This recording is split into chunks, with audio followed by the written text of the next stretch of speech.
آخر میں طلاق کے جو مسائل چل رہے تھے ان کا ایک تکمیلہ ضمنی طور پر بیان ہوا ہے جو متعلقہ عورتوں کے حقوق سے متعلق ہے۔ زمانہ جاہلیت میں بیوہ عورت کی عدت 1 سال ہوتی تھی، لیکن اسلام نے پیچھے آیت نمبر 234 میں عدت کی مدت گھٹا کر 4 مہینے 10 دن مقرر کر دی۔ جس وقت زیر نظر آیت نازل ہوئی ہے اس وقت تک میراث کے احکام نہیں آئے تھے، اور جیسے کہ اوپر آیت نمبر 180 میں گزرا، لوگوں پر یہ واجب تھا کہ وہ اپنے رشتہ داروں کے حق میں وصیت کیا کریں کہ ان کے ترکے سے کس کو کتنا دیا جائے۔ لہٰذا اس آیت میں اسی اصول کے تحت یہ حکم دیا گیا ہے کہ اگرچہ بیوہ کی عدت 4 مہینے 10 دن ہے، لیکن اس کے شوہر کو چاہیے کہ وہ اپنی بیوی کے حق میں یہ وصیت کر جائے کہ اسے سال بھر تک اس کے ترکے سے نفقہ بھی دیا جائے اور اس کے گھر میں رہائش بھی فراہم کی جائے۔ البتہ وہ خود اپنے یہ حق چھوڑ دے اور 4 مہینے 10 دن کے بعد شوہر کے گھر سے چلی جائے تو کچھ حرج نہیں ہے۔ ہاں، 4 مہینے 10 دن سے پہلے اس کے لیے بھی شوہر کے گھر سے نکلنا جائز نہیں ہے۔ اگلے جملے میں جو کہا گیا ہے کہ ہاں اگر وہ خود نکل جائیں تو اپنے حق میں قاعدے کے مطابق وہ جو کچھ بھی کریں اس میں تم پر کوئی گناہ نہیں ہوگا۔ اس میں قاعدے سے مراد یہی ہے کہ وہ عدت پوری کرنے کے بعد نکلیں، پہلے نہیں۔ لیکن یہ سارا حکم میراث کے احکام آنے سے پہلے تھا۔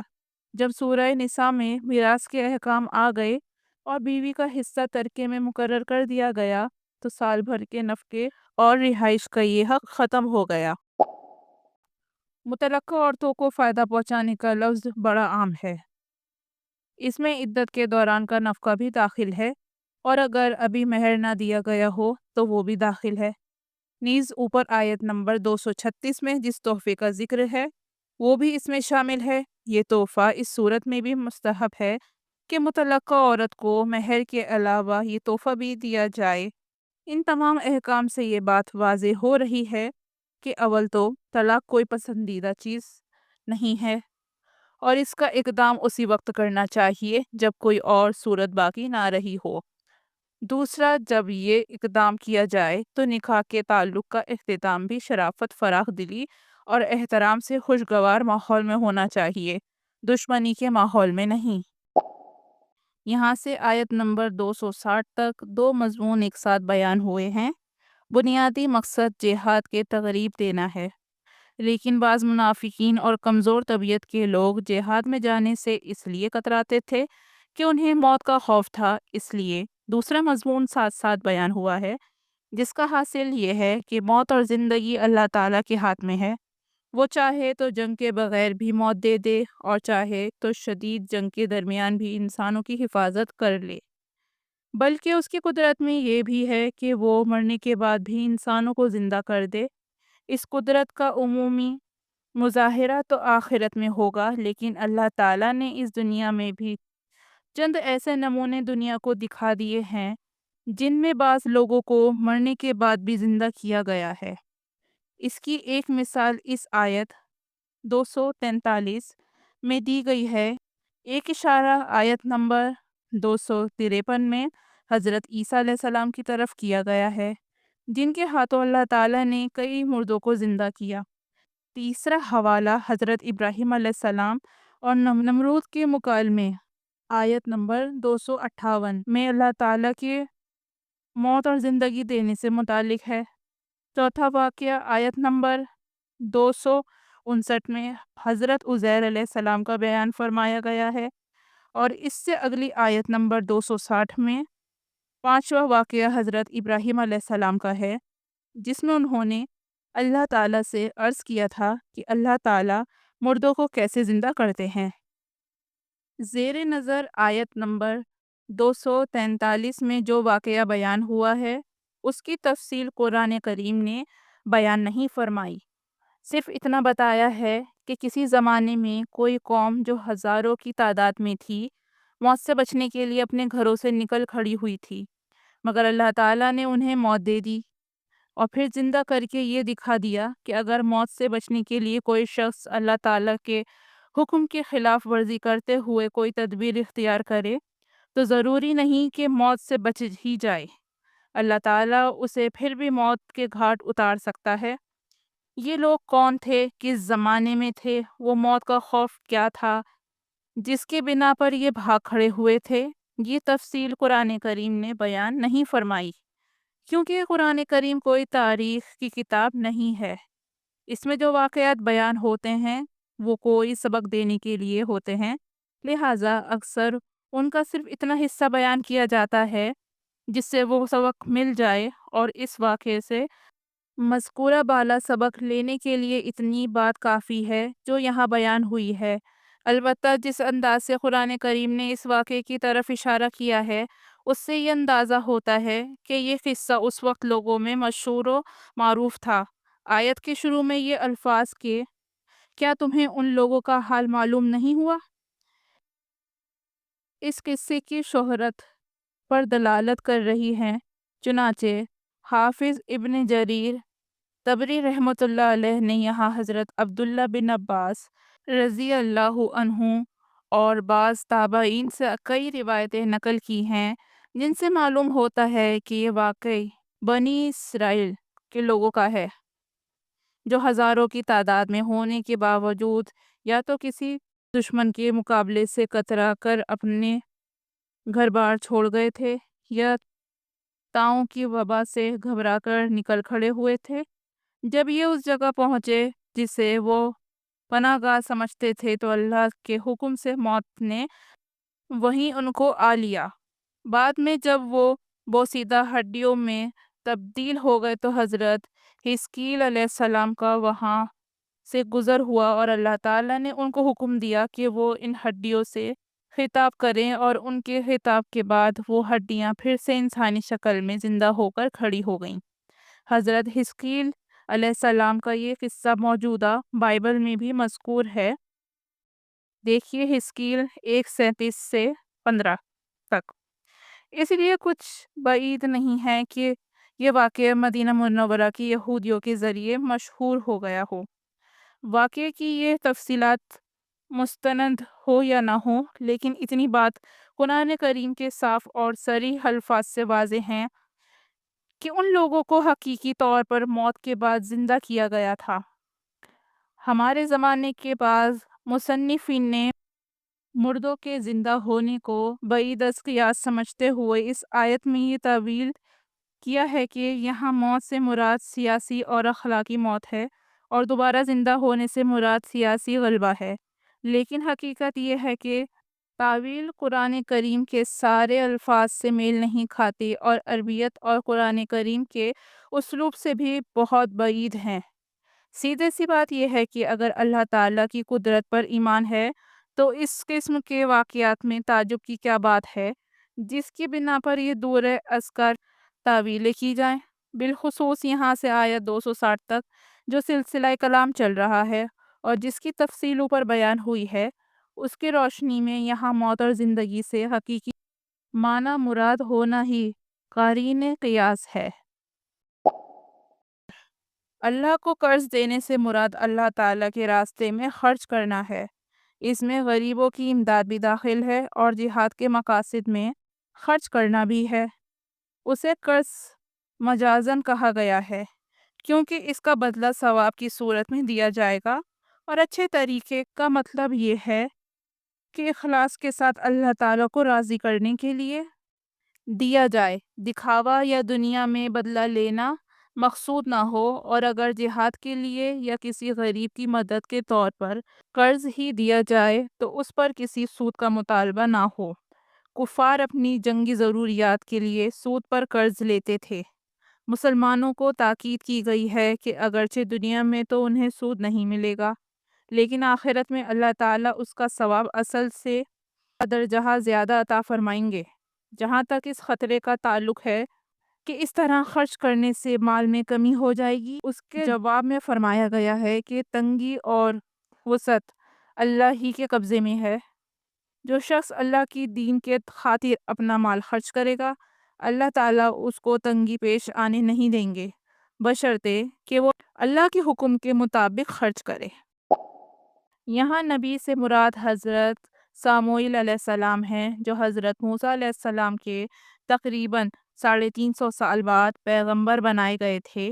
سورہ مائدہ آیت نمبر 24 میں مذکور ہے کہ فرعون سے نجات پانے کے بعد حضرت موسیٰ علیہ السلام نے بنی اسرائیل کو ان عمالقہ ایک عربی لفظ ہے جو عام طور پر ایک پرانی اور بہت قدیم قوم کے لیے استعمال ہوتا ہے، جو بہت بڑے قد کے اور طاقتور لوگ تھے، جنہیں giant people of ancient times بھی کہا جاتا ہے۔ عمالقہ سے جہاد کرنے کی دعوت دی تھی، جو بنی اسرائیل کے وطن فلسطین پر قابض ہو گئے تھے، مگر بنی اسرائیل نے انکار کر دیا، جس کی سزا میں انہیں صحرائی سینا میں محصور کر دیا گیا، اور اسی حالت میں حضرت موسیٰ علیہ السلام کی وفات ہو گئی۔ بعد میں حضرت یوشع علیہ السلام کی قیادت میں فلسطین کا ایک بڑا علاقہ فتح ہوا۔ حضرت یوشع علیہ السلام آخر عمر تک ان کی نگرانی کرتے رہے، ان کے معاملات کے تصفیہ کے لیے قاضی مقرر کیے۔ تقریباً 300 سال تک نظام اسی طرح چلتا رہا کہ بنی اسرائیل کا کوئی بادشاہ یا حکمران نہیں، بلکہ قبیلوں کے سردار حضرت یوشع علیہ السلام کے مقرر کیے ہوئے نظام کے تحت قاضی ہوا کرتے تھے۔ اسی لیے اس دور کو قاضیوں کا زمانہ کہا جاتا تھا۔ بائبل کی کتاب قضات میں اسی زمانے کی تاریخ بیان کی گئی ہے۔ چونکہ اس دور میں پوری قوم کا کوئی متفقہ حکمران نہیں تھا، اس لیے آس پاس کی قومیں ان پر حملہ آور ہوتی تھیں۔ آخر میں فلسطین کے بت پرست قوم نے ان پر حملہ کر کے انہیں سخت شکست دی، اور وہ متبرک صندوق بھی اٹھا کر لے گئے، جس میں حضرت موسیٰ علیہ السلام اور حضرت ہارون علیہ السلام کی کچھ یادگاریں، تورات کا نسخہ اور آسمانی غذا من کا مرتبہ محفوظ تھا، اور جسے بنی اسرائیل تبرک کے لیے جنگوں کے موقع پر آگے رکھا کرتے تھے۔ حالات کے اس پاس منظر میں ایک قاضی حضرت ساموئیل علیہ السلام کو نبوت کا منصب عطا ہوا۔ ان کے دور میں بھی فلسطینیوں کا ظلم و ستم جاری رہا، تو بنی اسرائیل نے ان سے درخواست کی کہ ان پر کوئی بادشاہ مقرر کر دیا جائے۔ اس کے نتیجے میں طالوت کو بادشاہ بنایا گیا، جس کا واقعہ یہاں سے مذکور ہے۔ بائبل میں 2 کتابیں حضرت ساموئیل علیہ السلام کی طرف منسوب ہیں۔ ان میں سے پہلی کتاب میں بنی اسرائیل کی طرف سے بادشاہ مقرر کرنے کی فرمائش بھی ذکر کی گئی ہے، مگر بادشاہ کا نام طالوت کے بجائے ساؤل مذکور ہے۔ نیز بعض تفصیلات میں فرق بھی ہے۔ جب بنی اسرائیل نے طالوت کو بادشاہ ماننے سے انکار کیا اور ان کے بادشاہ مقرر ہونے پر کوئی نشانی طلب کی، تو اللہ تعالیٰ نے حضرت ساموئیل علیہ السلام سے کہلوایا کہ ان کے من جانب اللہ ہونے کی نشانی یہ ہوگی کہ اشدودی قوم کے لوگ جو متبرک صندوق اٹھا کر لے گئے تھے، ان کے زمانے میں اللہ کے فرشتے وہ صندوق تمہارے پاس اٹھا کر لے آئیں گے۔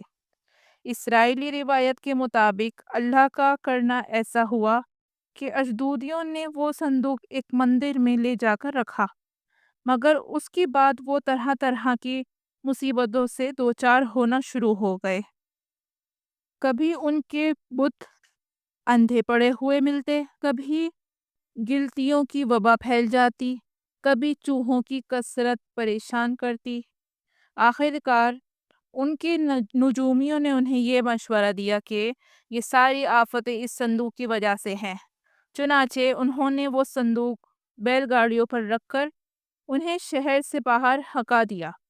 بائبل میں فرشتوں کے صندوق لانے کا ذکر نہیں ہے، مگر قرآن کریم نے صاف کہا ہے کہ اسے فرشتے لے کر آئیں گے۔ اگر بائبل کی یہ روایت درست مانی جائے کہ ان لوگوں نے خود صندوق کو باہر نکال دیا تھا، تو یہ ممکن ہے کہ بیل گاڑیوں نے اسے شہر سے باہر چھوڑ دیا ہو، اور وہاں سے اسے فرشتے اٹھا کر بنی اسرائیل کے پاس لے آئے ہوں، اور یہ بھی ممکن ہے کہ بیل گاڑیوں پر ہنکانی کا قصہ بھی غلط ہو اور فرشتے اسے براہ راست اٹھا لائے ہوں۔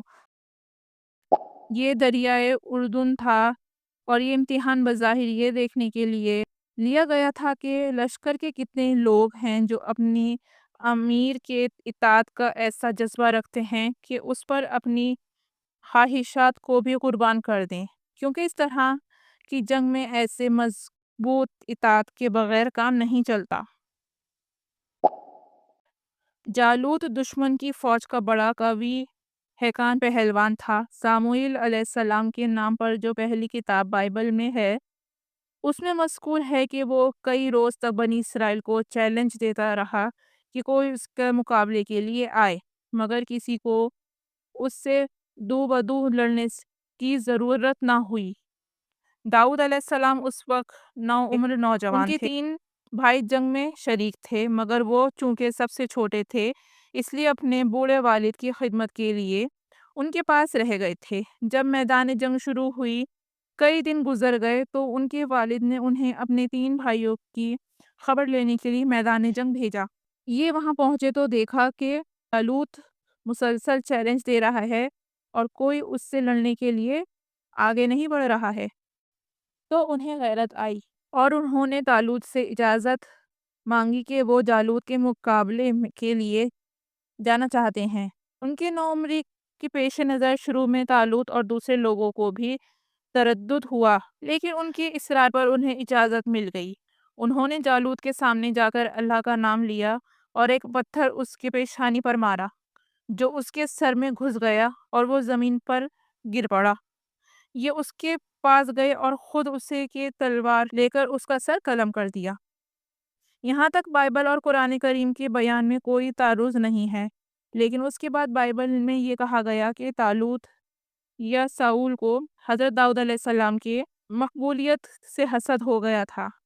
چنانچہ بائبل میں ان کے خلاف بہت سے ناقابل یقین باتیں ذکر کی گئی ہیں۔ بظاہر یہ داستانیں ان بنی اسرائیل کے کارروائی ہیں جو شروع سے طالوت کے مخالف تھے۔ قرآن کریم نے جن الفاظ میں طالوت کی تعریف کی ہے ان میں حسد جیسی بیماری کی گنجائش نہیں ہے۔ بہرحال حضرت داؤد علیہ السلام کی اس کارنامے نے اللہ تعالیٰ نے انہیں نبوت سے بھی سرفراز فرمایا اور ان کے ذریعے پہلی بار ایسا ہوا کہ نبوت اور بادشاہت ایک ہی ذات میں جمع ہوئیں۔ یہ واقعہ بیان کرنے کے بعد اللہ تعالیٰ نے اس طرف توجہ دلائی ہے کہ حضور صلی اللہ علیہ وآلہ وسلم کی زبان مبارک پر ان آیات کا جاری ہونا آپ صلی اللہ علیہ وآلہ وسلم کے رسول ہونے کی دلیل ہے۔ اس لیے آپ صلی اللہ علیہ وآلہ وسلم کے پاس ان واقعات کو جاننے کا وحی کے سوا کوئی ذریعہ نہیں ہے۔ اور ٹھیک ٹھیک کے الفاظ سے شاید اس طرف اشارہ مقصود ہے کہ اہل کتاب نے ان واقعات کو بیان کرنے میں کہیں مبالغے یعنی اوور شیئرنگ، ایگزیجریشن، بڑا چڑھا کر سے کام لیا ہے اور کہیں من گھڑت قصے مشہور کر دیے ہیں۔ قرآن کریم ان میں سے صرف صحیح باتیں بیان کرتا ہے۔ مطلب یہ ہے کہ تھوڑی بہت فضیلت تو مختلف انبیاء کرام علیہ السلام کو ایک دوسرے پر دی گئی ہے، لیکن بعض انبیاء کرام علیہ السلام کو دوسروں پر بدرجہ زیادہ فضیلت حاصل ہے، اور یہ نبی کریم صلی اللہ علیہ وآلہ وسلم کی طرف ایک لطیف اشارہ ہے۔